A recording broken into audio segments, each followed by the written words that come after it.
Olá, hoje nós vamos começar falando de termos relacionados aos movimentos, tá? O movimento de flexão, o movimento de fletir ou dobrar uma articulação.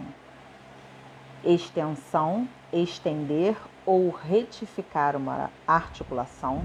Hiperflexão, flexionar ou dobrar uma articulação ao máximo possível. Hiperextensão, estender uma articulação além de uma posição reta ou neutra. Desvio ulnar, fletir a mão em direção à ulna. Desvio radial, fletir a mão em direção ao rádio. Flexão plantar do tornozelo, estender a articulação do tornozelo movendo o pé e os dedos para baixo. Dorsiflexão do tornozelo, fletir o dorso do pé movendo o pé e os dedos para cima. Eversão, rodar a superfície plantar em direção contrária ao plano mediano. Inversão, rodar a superfície plantar em direção ao plano mediano. Rotação medial ou interna, rotação de uma parte anterior do corpo em direção ao plano mediano. Rotação lateral ou externa, rotação de uma parte anterior do corpo, afastando-se do plano mediano. Abdução, um movimento do esqueleto apendicular, afastando-se do corpo ou dos dedos em relação uns aos outros. Adução, um movimento do esqueleto apendicular unindo-se ao corpo ou dos dedos uns aos outros. Supinação, movimento de rotação para colocar a mão em posição anatômica. Pronação, movimento de rotação para colocar a mão com a palma para baixo. Protação, movimento de uma parte do corpo para frente a partir da posição normal. Retração, movimento de uma parte do corpo para trás a partir da posição normal. Elevação, movimento de uma parte do corpo para cima a partir da posição normal. Depressão, movimento de uma parte do corpo para baixo a partir da posição normal. Circundação, movimentar em forma de círculo. Inclinação, mover para a posição oblíqua em relação ao eixo longitudinal. Rotação, rodar uma parte do corpo sobre o seu próprio eixo. Aí aqui nós temos as demonstrações, tá? Termos relacionados aos movimentos, hiperflexão e hiperextensão do pescoço. Então nós vamos flexionar ao extremo, hiperflexão, ou estender ao extremo, hiperextensão. Temos também exemplos aqui de flexão, por exemplo, quando a gente fala sobre a posição da parte, joelho fletido 90 graus, perna fletida 90 graus em relação ao membro oposto, a perna oposta. Extensão, rotação medial para a parte interna, rotação lateral para a parte externa. Supinação, palma da mão para cima. Pronação, palma da mão para baixo. Abdução, afastando do eixo central.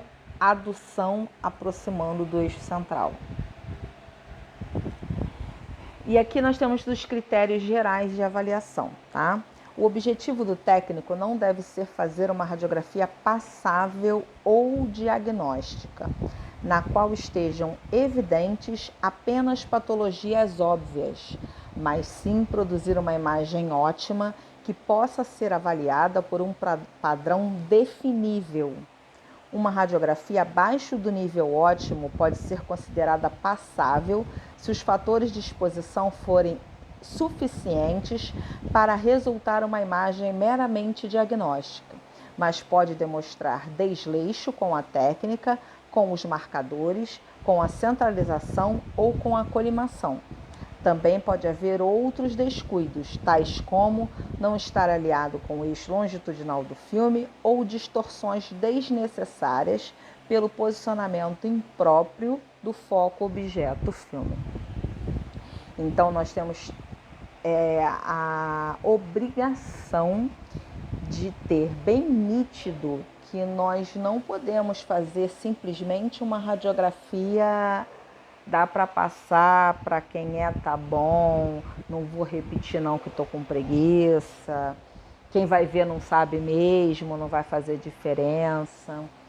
Ao contrário disso, nós temos que ter sermos, na verdade, um exemplo de um exame laudável, diagnosticável, com padrões ótimos, se possível, excelentes.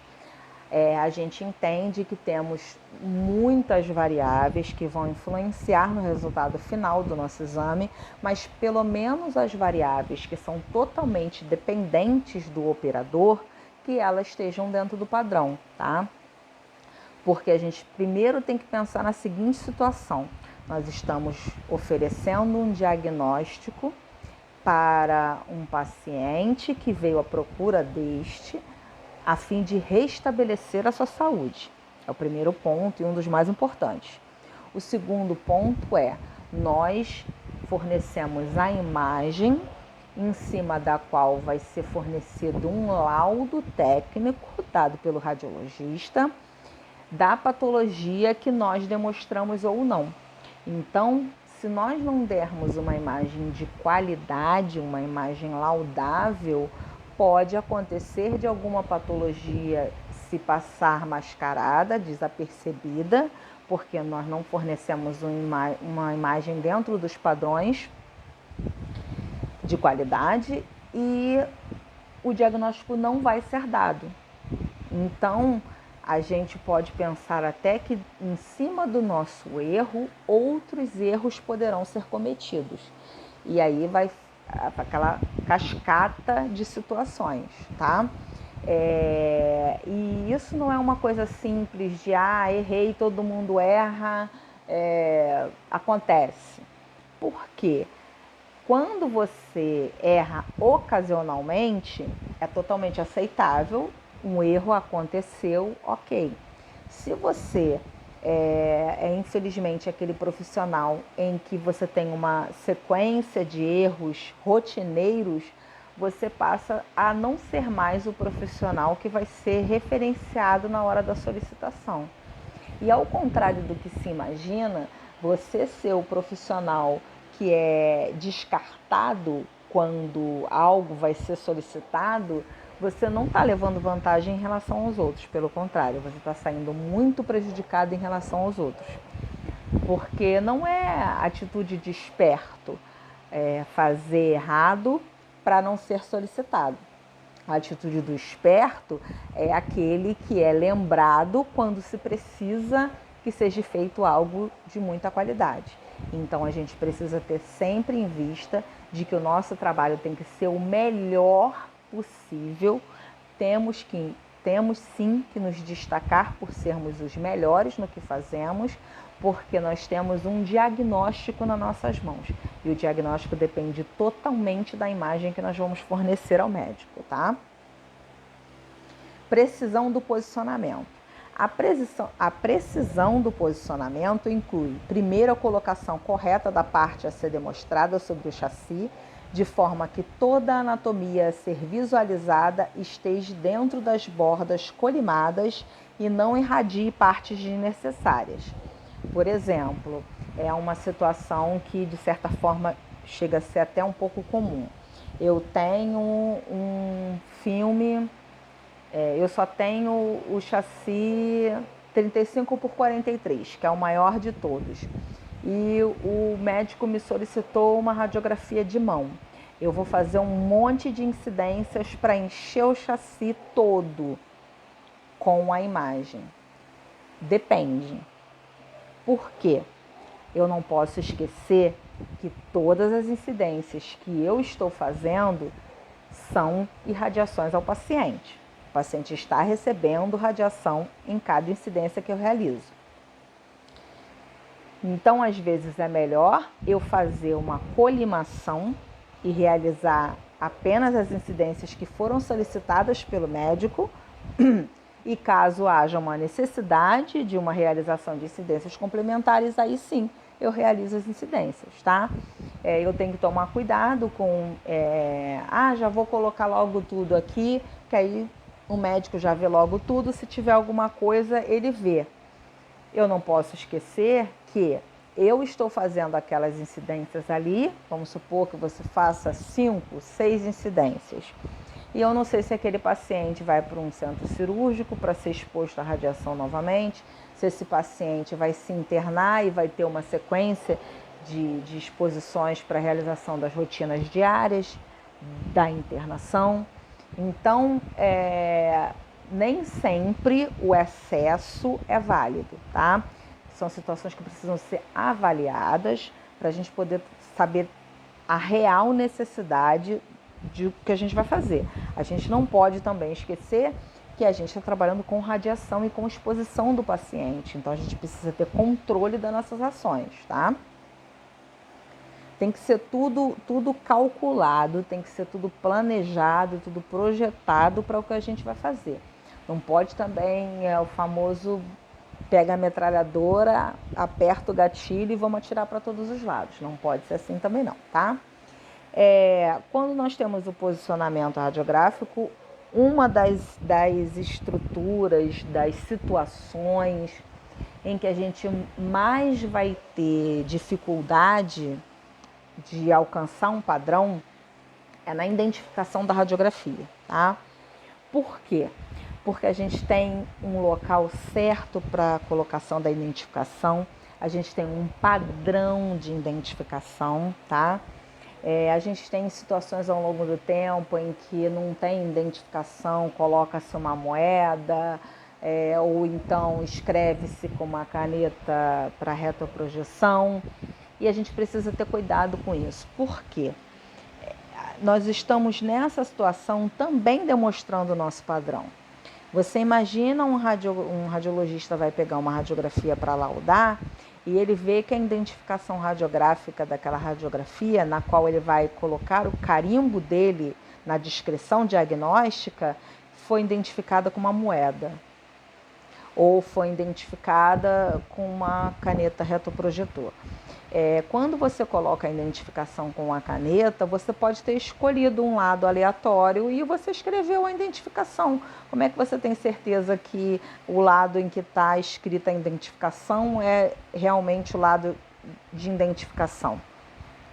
Ou também o paciente leva esse exame para casa e no dia que ele retorna para fazer o restante do procedimento, para fazer a cirurgia, a identificação por algum motivo deteriorou e se apagou.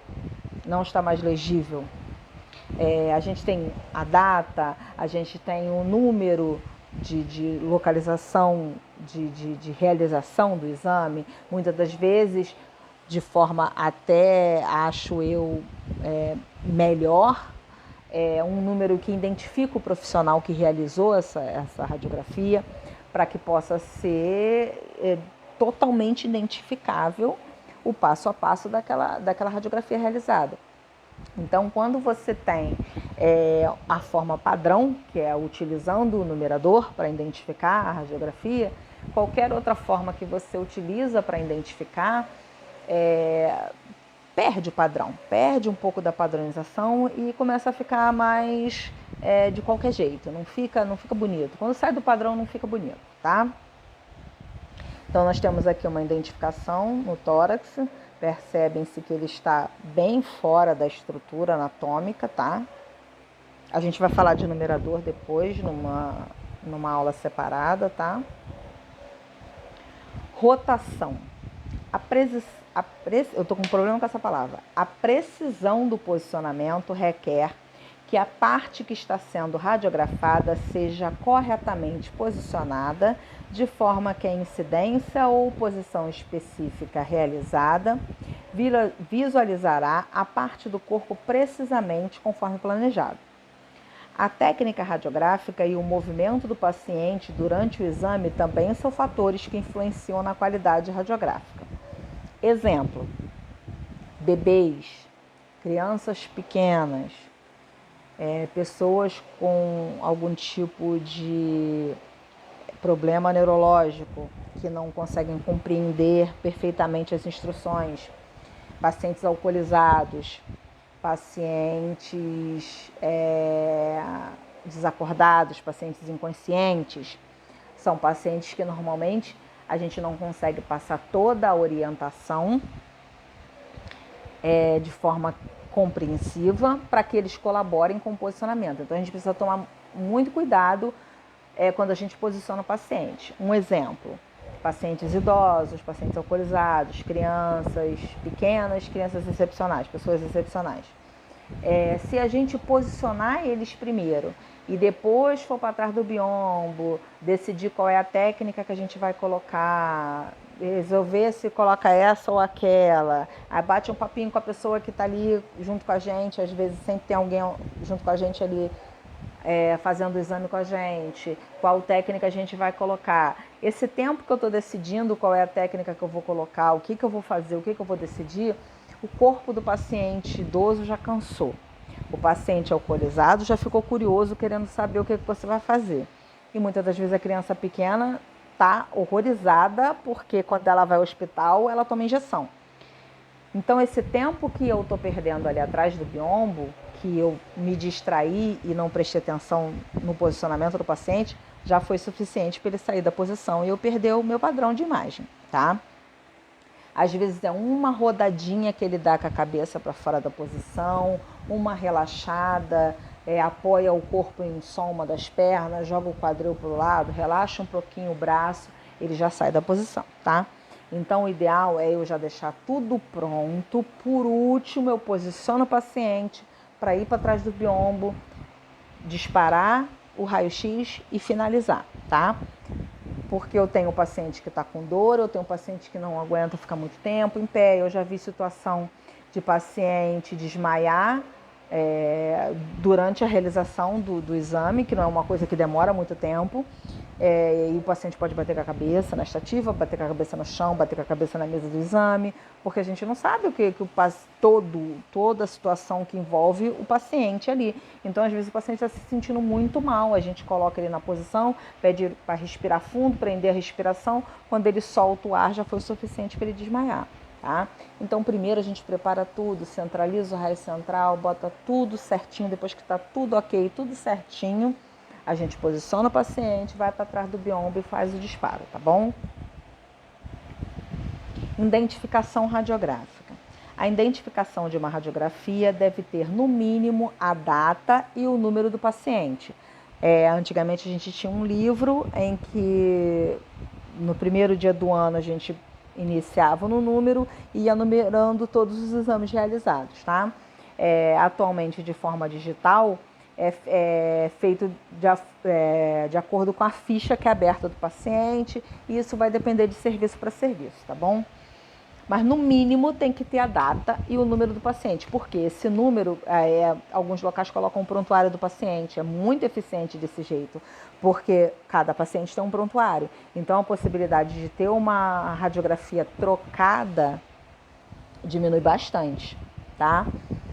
A gente tem que estar atento para colocar o número certinho, tá?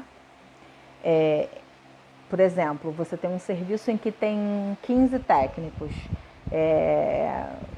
Foi uma sequência de 25 raio-x de tórax. Aí vai um atrás do outro revelando as imagens, um atrás do outro. No digital já vai direto, porque você leu o código lá da ficha do paciente, então aquela imagem já vai direto para dentro da ficha do paciente. Mas no sistema analógico de revelação, em que você revela a radiografia lá na processadora, sai um tórax atrás do outro. Então, se as identificações não estiverem corretas, um exame pode ser trocado de paciente. E como é tudo tórax, um paciente pode levar uma patologia que não é dele, o outro pode levar um saudável que não é dele, tá? Em alguns serviços de radiologia, poderemos encontrar um identificador automático. No digital é assim na maioria dos locais, tá? A maioria dos locais tem a identificação do serviço, o nome do estabelecimento, tá? E você só adiciona a data e o prontuário do paciente. Já é fixo no cassete o nome do estabelecimento.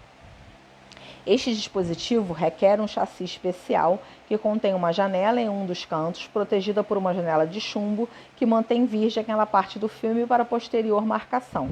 Após a exposição e antes da revelação, o chassi com a janela voltada para o identificador deverá ser inserido no mesmo para a marcação dos dados do paciente. Então, independente de ser essa janelinha de chumbo ou o local onde é a marcação do cassete do digital, o procedimento é o mesmo.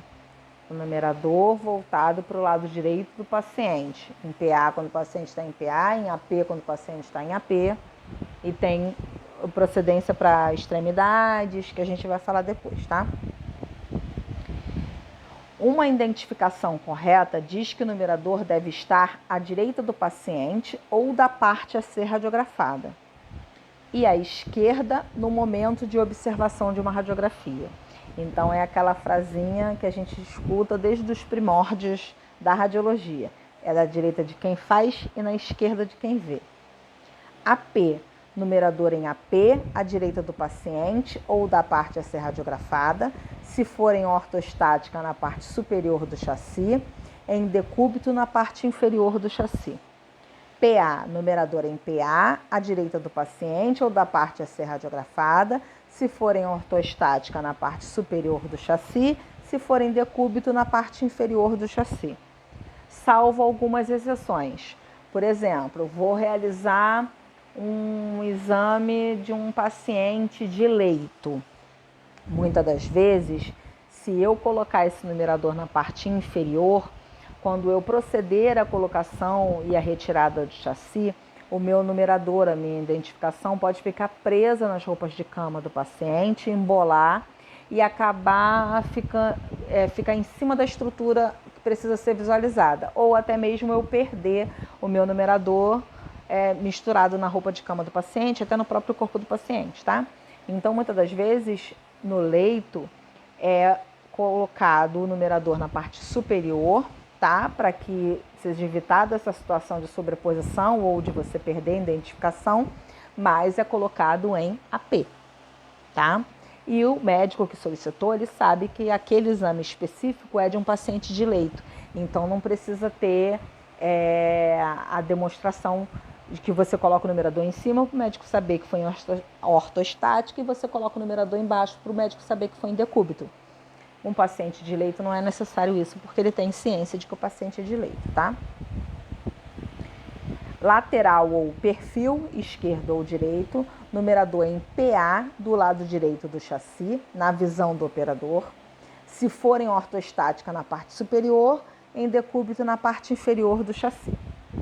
Oblíquas AP em PA, segue a regra geral do AP e do PA, à direita do paciente ou à direita da parte radiografada, já que, apesar do corpo estar em posição oblíqua, é preservada a entrada e a saída do raio central. Tudo que a gente já falou anteriormente, tá?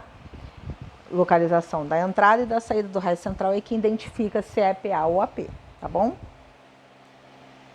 AP em decúbito lateral, PA em decúbito lateral, lateral em decúbito dorsal, lateral em decúbito ventral, todos com a entrada do raio central horizontalmente, numerador em AP para as incidências AP e numerador em PA para todas as outras, colocando na margem superior entre os dois vértices do chassi.